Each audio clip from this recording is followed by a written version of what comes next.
ciidamada ammaanka ee magaalada Baydhabo ayaa habeennimadii xalay bilaabay howlgal lagu baarayo dhammaan magaalada Baydhabo kuwaas oo ay sameynayeen ciidamada nabadgelyada iyo kuwa booliiska Koonfur Galbeed Soomaaliya waxaana wadooyinka iyo xaafadaha qaar lagu arkayay laamaha ammaanka oo baaritaano ku sameynayay kuwaas oo la xiriira xoojinta ammaanka iyo ka hortagida xog sheegaysa in ay jiraan dad doonaya in falalka ammaan xumo ay ka geystaan gudaha magaalada Baydhabo wasiirka wasaaradda amniga ee maamulka Koonfur Galbeed Soomaaliya iyo saraakiisha ciidamada booliiska ayaa xilli habeennimadii xalay ku guda jiray howlgalka ayaa u sheegay bulshada in ay soo sheegaan qof kasta oo ku cusub magaalada Baydhabo si loola socdo dhaqdhaqaaqyadiisa taliyaha ciidamada booliiska dowladda federaalka Soomaaliya ee gobolka Baay Korneel Maxamed Cabdiraxmaan Aadan ayaa hoosta ka xariiqay in howlgalku uu yahay mid lagu baari doono dhammaan qaybaha bulshada si loo ogaado dhaqdhaqaaqyada ammaanka iyo cidda lidigu ku ah ammaanka magaalada Baydhabo kooxihii xunka ah oo nabadiidka ah yaa la rabaa in laga baaro wax wal oo ku soo dhuuntay magaalada gudaheeda dadweynahana waa la baaraya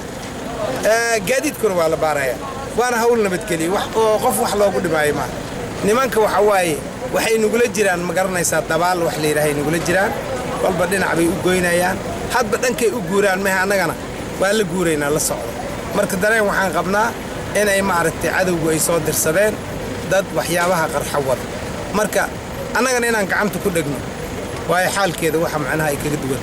wasiirka wasaaradda amniga maamulka Koonfur Galbeed Soomaaliya Cabdifataax Maxamed Ibraahim Geesay oo howlgalkaasi horkacayay ayaa sheegay in xaalad degdeg ahi ay ka bilaabeen magaalada Baydhabo maadaama ay heleen tuhun ku salaysan in ay jiraan kooxo ammaanka ka soo horjeeda may jirtay xaalad degdeg ah oo dhiniga ammaanka ah guud ahaan ciidamada qiibosho shal duwan iheedo amniga mayba la geliyay heegan buuho taas oo macnaaje xogo oo dhabe oo la heliyo cadawga ka dhibaatay fadaw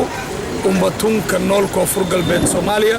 gaar ahaan degmada Baydhabo iyo deegaanada kala dhow howlgalka oo ka si guud maybaan ka jaraana guud ahaan ciidanka oo dhan ciidanka booliiska ee mayba ku howlgalo haay gudaha magaalada Baydhabo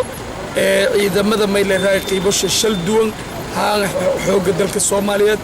daraawiishta Koonfur Galbeed ciidamada nabad sugidda oo Koonfur Galbeed may ku howlgalo haayana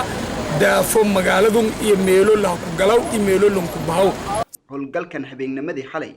ayaa waxa uu ka dambeeyay kadib axadii la soo dhaafay markii magaalada Baydhabo ay ka dhaceen qaraxyo waxyeelo u geystay shacab aad u fara badan ee ku noolaa gudaha magaalada Baydhabo Maxamed Aadan Socdaal Jubaland TV magaalada Baydhabo